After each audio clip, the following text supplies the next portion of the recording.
Princ Vladimir Karađorđević i njegova supruga princeza Brigita po prvi put dolaze u opštinu Lapovo, koje je visoke goste dočekalo tradicionalnom srpskom dobrodošlicom, solju i pogačom.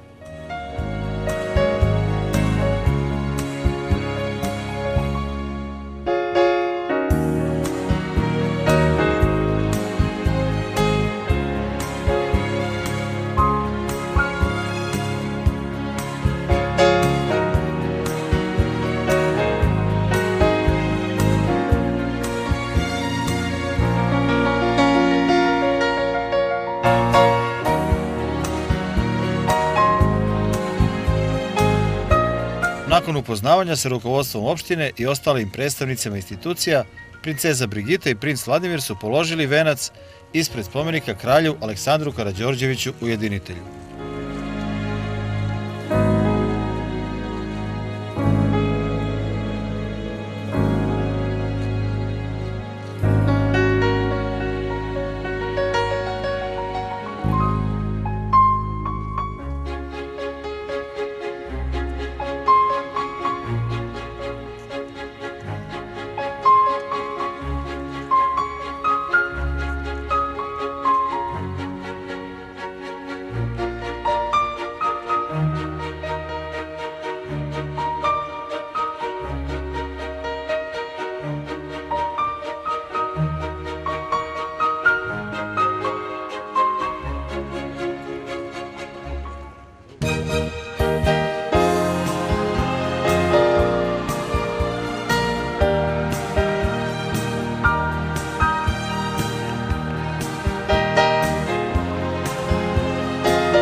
U kabinetu predsjednika opštine gostima je predstavljen grad opština Lapovo sa svim dostignućima, planovima i problemima koji trenutno postoje, nakon čega je usledila i dodala prigodnih poklona koji će ih, kako domaćini kažu, podsjećati na boravak u Lapovu.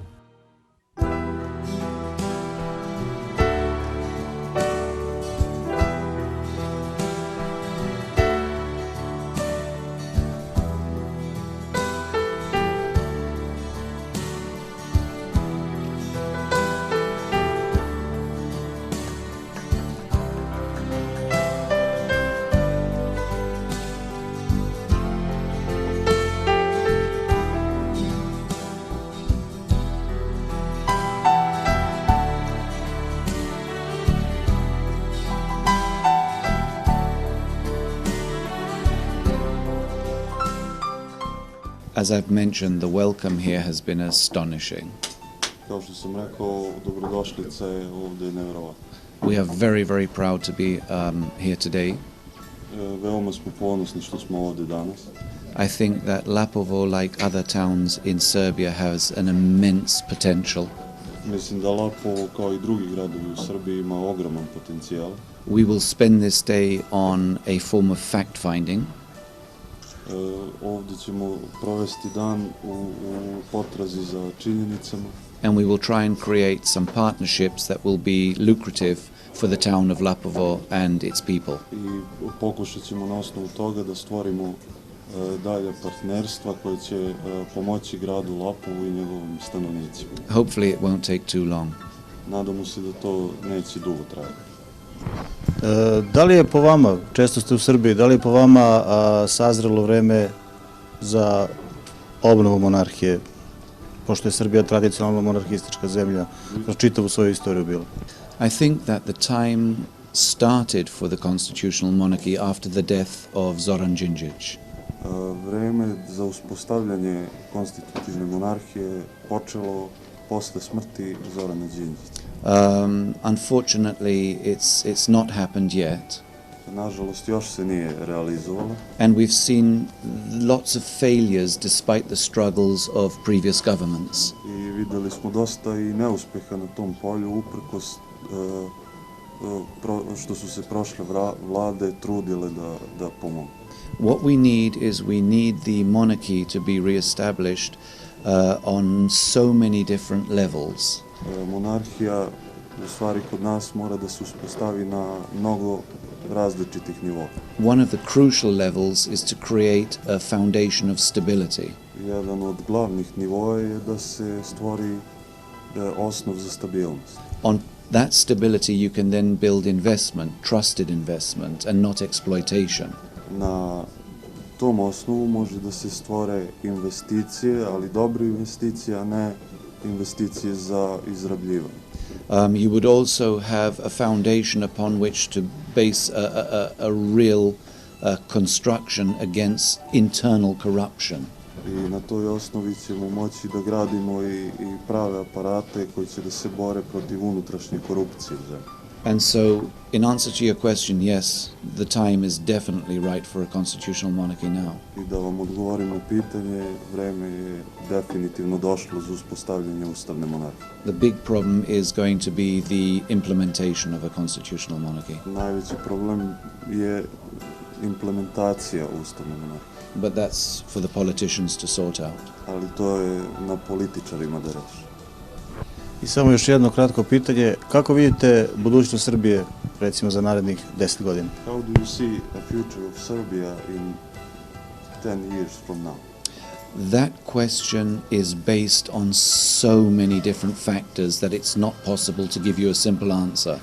Za odgovor na to pitanje postoji mnogo faktora i nemoguće je dati jednostavan odgovor. It's based on the policy adopted for Kosovo.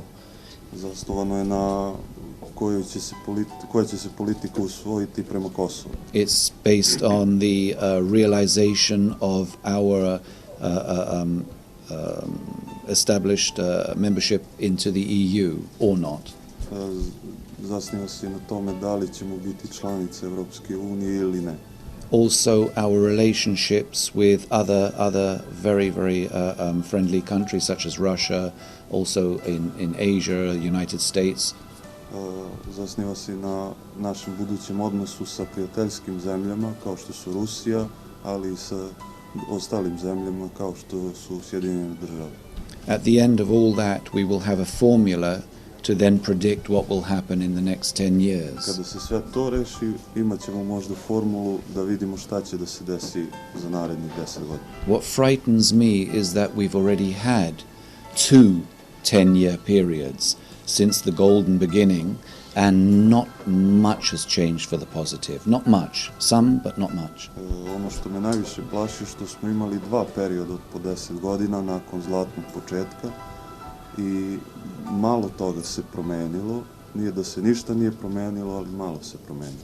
If you just take the 13 years from 2000, the October Revolution, again, it's not produced the positive results that the Serbian people had hoped for.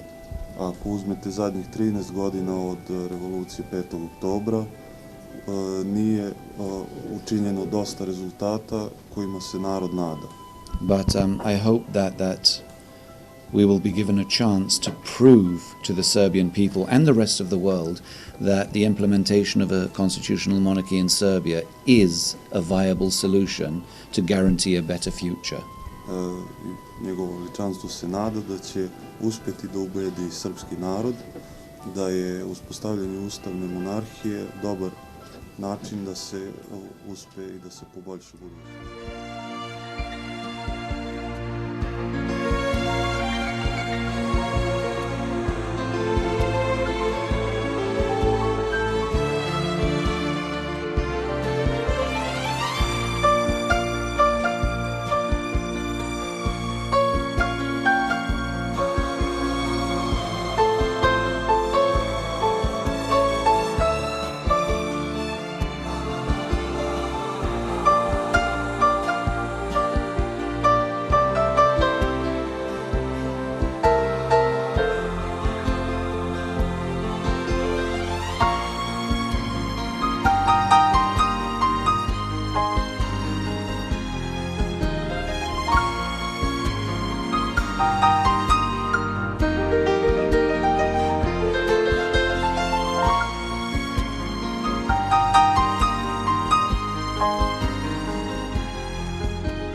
Koliki značaj za opštinu Lapovo i vas lično ima posjeta njegovog veličanstva princa Vladimira Karađorđevića?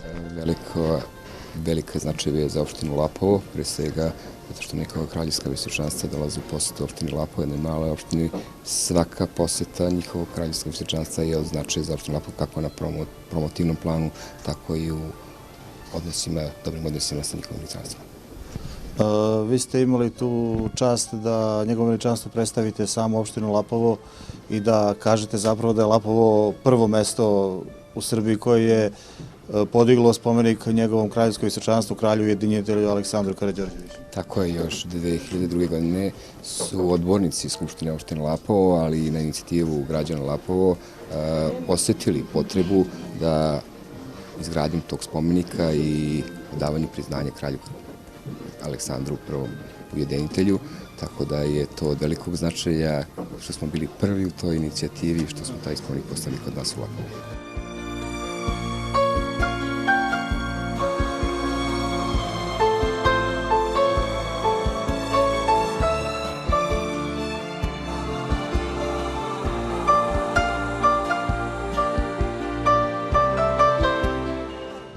Posjeta visokih gostiju članova Kraljevske kuće Karađorđevića ima veliki značaj i na afirmaciji samog grada, kako u zemlji, tako i izvan nje.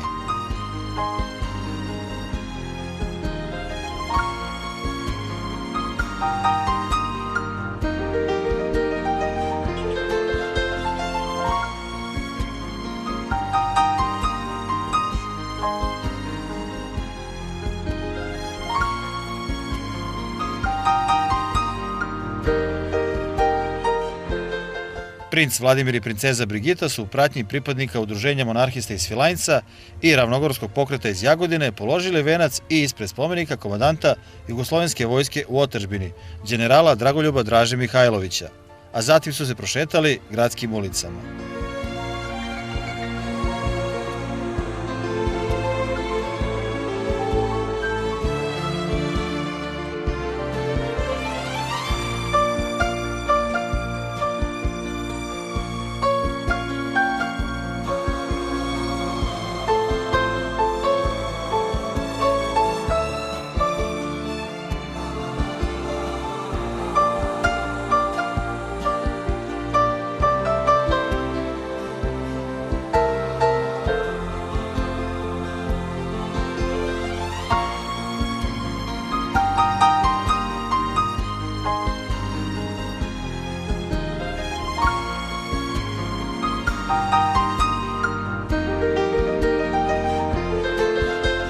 Za obilazak Lapova od strane njihovih kraljevskih visočanstava u mnogome je zaslužno Udruženje monarhista Svilajnac, koje je vrlo uspešno prošle godine organizovalo njihovu posjetu Svilajncu.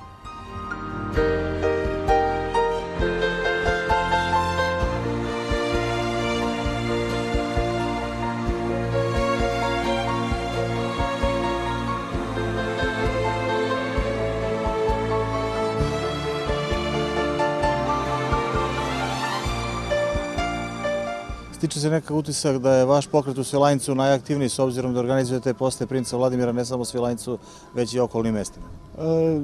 Da, evo prethodnih dana princ Vladimir i princeza Brigita posetili su u organizaciji Udruženja monarhista Srbije, naravno u saradnji sa lokalnim samoupravama u Leskovcu, Bojniku. Evo, danas smo u Lapovu, juče smo bili u Paraćinu i prinčevski par je oduševljen što manastirima, što narodom, što gostoljubivošću lokalnih samouprava. Ima li naznaka da će uskoro ponovo obići Svilajnac? Doći u Svilajnac je najmanji problem, ali nije samo Svilajnac Srbija. Težimo ka tome da što više obiđu Srbiju, nije problem. Nadam se da će na otvaranju muzeja doći, ako ne oni, neko od Karađorđevića, i svaki bitan povod sigurno bit će tu. Ali što se tiče obilaska, kažem, ima još puno mesta gde oni nisu bili. Princeza Brigita i princ Vladimir, jako aristokratskog porekla, plene svojom neposrednošću i jednostavnošću, karakterističnom i za ostale članove kraljevske loze, koja je potekla direktno iz naroda.